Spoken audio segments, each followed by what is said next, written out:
Hello friends, welcome back to our YouTube channel. So friends, in the previous lectures we have just started one of the very important lecture, that is the enzymes. Okay, so उस module में हम लोग just discuss किए थे about the enzyme, introduction, enzymology क्या होता है, what are the importance of enzyme. So continue to that, this is the part 2 of this particular module. So चलिए बिना टाइम वेस्ट किए हम लोग मूव करते हैं अपना मॉड्यूल पे. सो सबसे पहले मैं ऑलरेडी आपको पिछले बीच में बताया कि सबसे पहले हम शुरू करने वाले हैं high rates of chemical conversion and nature of enzyme action. Means simply हमको देखना है कि how basically enzyme conversion take place and what is the basically nature of enzyme action. Okay, so enzyme helps bring the substrates together in the proper orientation so that reaction can occur. Okay, ये बहुत important point है कि enzyme ही substrates को एक particular order में लाता है. Okay, I think आपने प्रीवियस अगर लेक्चर को ध्यान से देखा हुआ तो मैंने वहाँ ऑलरेडी बताया था कि किस तरह से लॉकिंग कंसेप्ट वहां लागू होता है. So similar to that context here a proper orientation is very important for enzymatic action. Okay, so चलिए आपको मीन्स बताते हैं कि किस तरह से कैटालाइटिक रिएक्शन या कह सकते हैं enzyme catalyse reaction take place होता है. ओके, तो सबसे पहले मैं थ्योरी बताता हूँ, उसके बाद आपको ये बता देता हूँ. Okay, first of all there are 3 phases. First is that formation of ES complex. Okay, पहला फेज में क्या होता है, ईएस कॉम्प्लेक्स या एंजाइम सब्सट्रेट कॉम्प्लेक्स बनता है. Okay, so the substrates make contact with the active sites on the surface of the enzyme molecule forming a temporary intermediate compound called enzyme substrate. तो सबसे पहले क्या बनाता है, एंजाइम जो है टेम्पोररी उससे एक्टिव होता है. Okay, and it will form enzyme substrate complex and binding of substrate to enzyme accomplished by non-covalent interaction such as the ionic bond, hydrogen bond and hydrophilic interface. Okay, so here you can clearly realize that main important part यहाँ पर ये है कि non-covalent interaction यहाँ पर होता है. Okay, non-covalent interaction I think already आप लोगों को पता होगा, जो कि मैं previous कुछ lectures में भी एक example दिया था. non-covalent interaction जहाँ भी है मीन्स ionic bond interaction या hydrogen bond interaction और hydrophobic interaction. Okay, so सबसे पहला स्टेप में क्या होता है, ES कॉम्प्लेक्स बनता है. नेक्स्ट इंपॉर्टेंट होता है transformation of substrate molecule. Okay, so क्या होता है इसमें, सब्सट्रेट मॉलिक्यूल जो भी बना वो ट्रांसफर होता है या आप कह सकते हैं रीअरेंज होता है. Okay, so what actually happens, substrate molecule are transformed by the rearrangement of existing atoms and the breakdown of the substrate molecule or the combination of several substrate molecule into the product of the reaction. Okay, so simply आप कह सकते हैं बहुत सारा molecule breakdown होता है so that it facilitate the reaction. Okay, and here the product are 2 monosaccharides, that is the glucose and fructose. Okay, so 2 important या monosaccharide as a product form में बनता है जो कि नाम है glucose and fructose. Okay, इसका structure मैं ऑलरेडी डिस्कस किया था प्रीवियस सम लेक्चर्स में, what is the structure of glucose and fructose. Okay, so ज्यादा मैं आपको डिटेल में नहीं बताऊंगा क्योंकि ऑलरेडी इसके रिलेटेड एक पार्टिकुलर मॉड्यूल ही था. ओके, सो देखते हैं हम लोग mechanism of the enzyme action किस तरह से हुआ. सबसे पहले आप देख सकते हैं first phase, that is the enzyme and substrate come together at active side of enzyme forming enzyme substrate complex. Okay, so सबसे पहले क्या हुआ, ये एक्टिव साइट्स जो भी है वहां पर आया. Okay, and then will form enzyme complex. Okay, and here you can clearly realise that there he suppose example यहाँ पर H2 यहाँ पर आ रहा है तो ये एज ए सब्सट्रेट फॉर्म में सुक्रोज एंड बटर यहाँ पर फॉर्म हो रहा है. Okay, now coming to next, that is the step 2, enzyme catalyse reaction and transform substrate into product. Okay, so यहाँ पर क्या होता है, ट्रांसफॉर्म फर्दर ये प्रोडक्ट फॉर्म में होता है जो कि ग्लूकोज और फ्रक्टोज के रूप में निकलता है. ओके, जो कि ऑलरेडी मैंने बताया कि स्टेप 2 में ग्लूकोज और fructose 2 important monosaccharide formation take place. Next, in step 3, when reaction is complete, enzyme is unchanged and free to catalyze the same reaction again to a new substrate. Okay, means जैसे ही second step complete हुआ तो third step में क्या होता है, reconstruct या कह सकते हैं साइकिल रिपीट होता है. Okay, so this is the important mechanism of enzyme action that take place. Okay, now यहाँ पर एक इंपॉर्टेंट कंसेप्ट आता है, that is the activation energy. Okay, so what is actually concept of activation energy and how it is related to the enzyme formation और enzymatic action. So activation energy is the minimal kinetic energy needed for a reactant to undergo the chemical reaction. जो भी chemical reaction हो उसके लिए हमको जो भी minimum kinetic energy चाहिए उसको क्या कहते हैं, activation energy. Okay, and that can vary from state to state या कह सकते हैं कंपाउंड टू कंपाउंड. ऐसा नहीं कि एक्टिवेशन एनर्जी एक कंपाउंड के लिए सेम रहेगा तो दूसरे के लिए भी सेम रहेगा, it may vary. Okay, so that depend on transition state और other important part. Similarly, figure 4 show the activation energy of catalyzed and uncatalyzed reaction demonstrated by the height of curve. Okay, so ये आपको means आपको curve बताऊंगा. यहाँ पर x axis में आप देख सकते हैं प्रोग्रेस ऑफ रिएक्शन शो कर रहे हैं एंड वाई में एक्सिस में पोटेंशियल एनर्जी को शो कर रहे हैं. This is the final state, this is the initial state. Initial state वैसा स्टेट को कहते हैं जहाँ पर रिएक्शन स्टार्ट हुआ। Okay, so this is the reaction state and simply आप देख सकते हैं जैसे जैसे रिएक्शन प्रोग्रेस कर रहा है पोटेंशियल एनर्जी भी इंक्रीज हो रहा है। Okay, at certain context it is again decreasing. So यहाँ पर आप देख सकते हैं सबस्ट्रेट क्या क्या हो रहा है, glucose and ADP, and here activation energy of uncatalysed reaction in forward direction, and here also activation energy of enzyme catalysed reaction in forward direction. Okay, so uncatalysed and enzyme catalysed दोनों क्या है, reaction forward में हो रहा है, आप देख सकते हैं। And here product form is glucose 6 phosphate plus ADP. Okay, so यही बात मैं आपको बस जस्ट इस थ्योरी में भी डिस्कस करूंगा, that very important that if we are 4 so the activation energy of catalysed and uncatalysed reaction demonstrated by the height of curve. y axis already आपको पता है potential energy, and x axis that is the course of reaction और progress of reaction. Substrate has to cross the energy barrier and has to reach up the transition state which at its high energy level. ये एक important point है, that whatever the subtract means where the enzyme will act that depend completely on the cross of energy. Okay, means एक energy barrier उसको cross करना ही होगा तभी ये further form होगा। Okay, and this can be achieved through the precipitation of reactant, big bond formation between reactant and enzyme, increasing the proximity of reactant to active sites of the enzyme, weakening the bond of reactant through attack of electrophile और nucleophile.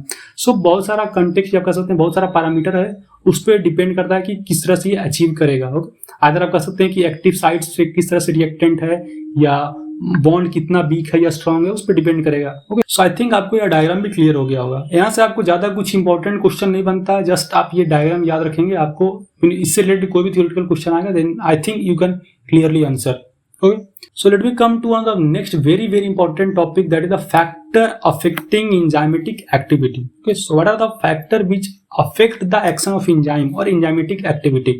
So friends, coming to the factors that affect the enzymatic activity or catalytic activity, that is completely related to the studying its kinetics or the rate at which enzyme catalyze reaction. Okay, so कोई भी enzyme किस तरह से वो catalyze कर रहा है या what are you can say catalytic activity of that particular enzyme, that will decide the enzymatic activity, and there are many factor. So first factor is pH and temperature. Okay, so पहला factor क्या होता है, pH और temperature. Every enzyme operates best at an optimal pH and temperature. Okay, so हर एक enzyme जो रहता है अपना अपना particular temperature रहता है और pH रहता है, उस पर वो अपना आप कह सकते हैं बेस्ट देता है। ओके, एंड बिलो और above this optimal value the activity is lowered. Okay, so this value are different for different enzyme. Obvious है फ्रेंड, हर एक एंजाइम का अपना अपना कैरेक्टरिस्टिक और बिहेवियर रहता है, so according to their temperature and pH में vary. Okay, coming to the next important that is the factor concentration of substrate. Okay, ये बहुत इंपॉर्टेंट फैक्टर है, that what is the concentration of substrate. Okay, means कितनी amount of में substrate present है, that will also decide the enzymatic activity. Okay, so if the number of substrate is high then it will be high enzymatic activity, and if it is less then it will be less. Okay, तो चलते हैं हम लोग notes की ओर। So like pH and temperature, the concentration of substrate also affect enzyme catalysis, and when the substrate concentration is low at any given point in time, the number of collision between enzyme molecules and substrate is less. Okay, और obvious है friends, अगर number of collision enzyme molecule और substrate के बीच में कम होगा तो catalytic activity आप कह सकते हैं एंजाइमेटिक एक्टिविटी भी कम होगा। Okay, similarly if the number of collision will be high then it will be high. Okay, so in 1913 one of the very important biologist that is the Leonor Michaelis and Maud Menten he derived important the mathematical relationship between the substrate concentration and the velocity of enzyme reaction. They measured the amount of product form or substrate consumed in a given time period and gave the following equation, that is also known as Michaelis-Menten equation. Okay, so यहाँ से आपको एक short question बन सकता है, that what is Michaelis-Menten equation.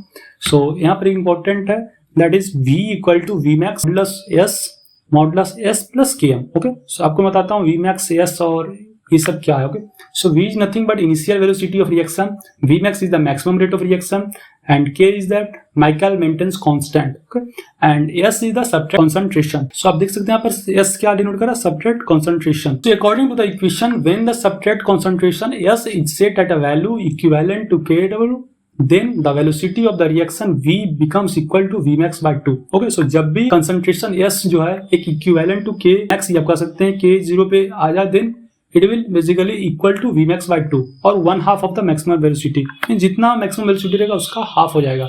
Similarly Km equal to mod of S. Michael constant, that is the Km, is the substrate concentration when the reaction velocity is 1/2 of Vmax. It is constant for given enzyme and it is independent of substrate और enzyme concentration. यह बहुत important point है कि ये जो है Michael constant, it is independent of subtract और enzyme behavior or enzyme concentration. Okay, obviously friend, since this is a constant, so it have to be independent. Okay, so that's why it is independent. Okay, and when increase in substrate concentration, the enzyme reach at a state saturation. This is because all the substrate molecule have been used up and there are no free enzyme molecules left to bind the additional substrate. Okay, so with increase in substrate concentration, enzyme reaches a state saturation. Okay, so जैसे जैसे substrates का concentration increase हो रहा है, so एक particular stage में ये पहुंच जाएगा जिससे फर्दर आप कह सकते हैं कि ये enzymatic activity नहीं होगा. Okay, and at that point initial velocity is termed as the maximum velocity or Vmax. And the catalytic activity of an enzyme is measured by turnover number, जो कि ऑलरेडी मैं आप लोग को बता चुका हूँ बहुत बार कि कैटालिटिक एक्टिविटी या कह सकते हैं एंजाइमेटिक एक्टिविटी को हम लोग टर्नओवर नंबर से डिफाइन करते हैं और डिनोट करते हैं. जितना ज्यादा टर्नओवर नंबर रहेगा उतना ज्यादा कैटालिटिक एक्टिविटी और एंजाइमेटिक एक्टिविटी रहेगा. Okay, so turnover number is the maximum number of molecules of subtract that can be converted into product by one enzyme molecule per unit time. Okay, so turnover number क्या होता है? It is the maximum number of molecules of substrate that can be converted into product. कितना substrate जो है simply आप कह सकते हैं प्रोडक्ट में कन्वर्ट हो रहा है one enzyme molecule per unit time. Per unit time में कितना नंबर ऑफ substrate कन्वर्ट हो रहा है उसको हम लोग कहेंगे turnover number. So I hope आपको यह पार्ट क्लियर हो गया होगा. ओके, सो चलिए मूव करते हैं next important topic, that is the presence of specific chemicals और you can say enzyme inhibition. Okay, so हम लोग डिस्कस करने वाले एक इंपॉर्टेंट टॉपिक जहां से एक ऑलमोस्ट श्योर शॉट आइदर 3 और 4 मार्क्स का क्वेश्चन रहता है, that is the enzyme inhibition. Okay, so what is enzyme inhibition, पहले हम लोग ये समझते हैं. तो एंजाइम इनहिबिशन और कह सकते हैं enzyme inhibitor are the molecules that bind to an enzyme and decrease an activity. Okay, आपको ऑलरेडी पता होगा एक्सिबिशन और इनहिबिशन. इनहिबिशन मींस क्या? इनहिबिट कर रहा है या रोक रहा है. okay? और आप सिंपली कह सकते हैं कि ये एक्टिविटी या एंजाइम की एक्टिविटी को जो भी रोकता है उसको हम लोग कहते हैं enzyme inhibitor. Okay, all cells depend on inhibitor to regulate the activity of other enzyme. Okay, so अब मैं नोट्स को आगे बताने से पहले आपको एक बेसिक क्राइटेरिया, बेसिक एनालॉजी देता हूं कि एंजाइम इनहिबिटर का काम क्यों पड़ा. ओके, सो फ्रेंड्स, आप लोग को पता है कि एंजाइम एक्टिविटी या एंजाइमेटिक एक्टिविटी बहुत ही रैपिड रेट में होता है, जो कि मैं ऑलरेडी प्रीवियस सम एग्जाम्पल में दिया था कि अगर एंजाइम नहीं है तो आप कह सकते हैं 10 सेकेंड या 15 सेकेंड में हो रहा है, बट अगर एंजाइम आ जाए तो नैनो सेकेंड या मिली सेकेंड में ये एक्टिविटी करता है. Okay, so since these reactions are very very fast, so it is important as a scientist और कह सकते हैं as a biologist that we should regulate that. Okay, क्योंकि ऐसा नहीं ना कि हर एक टाइम में हमको एंजाइमेटिक एक्टिविटी या कह सकते हैं एंजाइमेटिक रिएक्शन का रेट ज्यादा ही चाहिए होगा. There may be certain case that where we will require minimum rate. Okay, so according to that if we want regulate that, okay, अगर आप वो रेगुलेट करना चाहते हैं एंजाइमेटिक एक्टिविटी को, तब आपको एंजाइम इनहिबिटर का जरूरत पड़ेगा. ओके, सो आई होप आपको क्लियर होगा कि why we need enzyme inhibitor. यहाँ से भी एक इंपॉर्टेंट क्वेश्चन बन सकता है. So enzyme inhibitor are divided into 2 parts, that the reversible and irreversible. Okay, reversible inhibitor are further divided into competitive and non competitive. So 2 part होता है, reversible and irreversible. Reversible inhibitor को further 2 part में divide किए, competitive and non competitive. So irreversible inhibitor strongly bind to enzyme usually by forming a covalent bond with amino acid residue. So जो भी irreversible inhibitor रहेगा वो क्या होता है? covalent bond बनाता है amino acid residue से. and reversible inhibitor bind loosely to enzyme. Okay, so आप देख सकते हैं यहाँ पर important difference ये है कि ये covalent bond से enzyme से आप मीन्स कर सकते हैं interact रहता है, but inhibitor और कर सकते हैं reversible inhibitor क्या होता है? loosely enzyme रहता है. आपको यहाँ पर एक बेसिक अगर याद नहीं हो रहा तो मैं आपको एक टिप्स बताता हूँ, आप याद आराम से कर सकते हैं. Irreversible means what? They can't reverse, they can't back to initial state, so there will be a strong relation और आप कह सकते हैं कोवेलेंट बॉन्ड से जुड़ा रहेगा. But reversible means it has to be loosely coupled और कह सकते हैं लूजली इंटरेक्ट रहेगा. Okay, so this is the reversible inhibitor. Reversible inhibitor are of 2 types, and first is the competitive inhibitor and second is the non-competitive inhibitor. Okay, so what are these? Let us discuss. So competitive inhibitor compete directly with substrate for enzyme substrate binding sites, and they are structurally similar to the substrates which enable to specifically bind to the active site. Okay, so they are basically compete directly with the substrate. Okay, ये क्या होता है? competitive inhibitor directly substrate के साथ compete करता है या competition करता है so that it will do the enzymatic activity. आप कह सकते हैं active state में ये function कर सके. Example, the molonate is a competitive inhibitor of the succinate dehydrogenase and enzyme that converts succinate to fumarate. Okay, so जिससे एक example है competitive inhibitor का malonate. Okay, so it do what? It basically inhibit the succinate dehydrogenase as an enzyme that converts succinate to fumarate. Similarly, coming to next, that is non-competitive inhibitor. So they do not compete with the substrate. Obvious friends, एक compete करेगा तो दूसरा compete नहीं करेगा. Okay, rather than inhibitor bind to a site other than enzyme active site. This change the conformation of the active site in such a manner that substrate can no longer bind to the active site. Means यह इस तरह से change करता है conformation में कि फिर bind ना हो सके active site पे.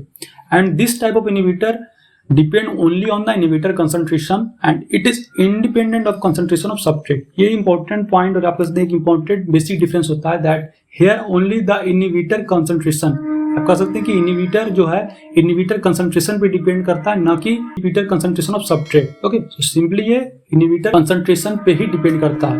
So the inactivation of the cytochromosome oxidase by cyanide is an example of non-competitive inhibitor. एक एग्जांपल से क्या है?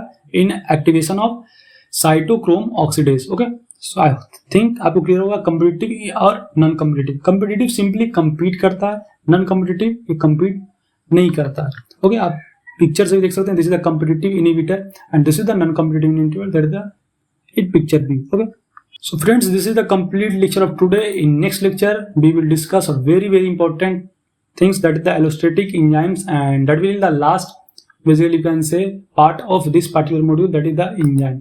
सो आई होप आपको ये वीडियो समझ में आएगा. If you have any doubt related to anything, feel free to ask here, comment here, and you can also join our WhatsApp or Telegram study group for getting notes, PPT and the important study material. And friends, just 3 to 4, as I have already said in the previous video, that 3 to 4 more lectures will become. Okay, and after that this playlist will be completed. So hope informative to you. Till then, bye bye, meet you in the next video. Thank you.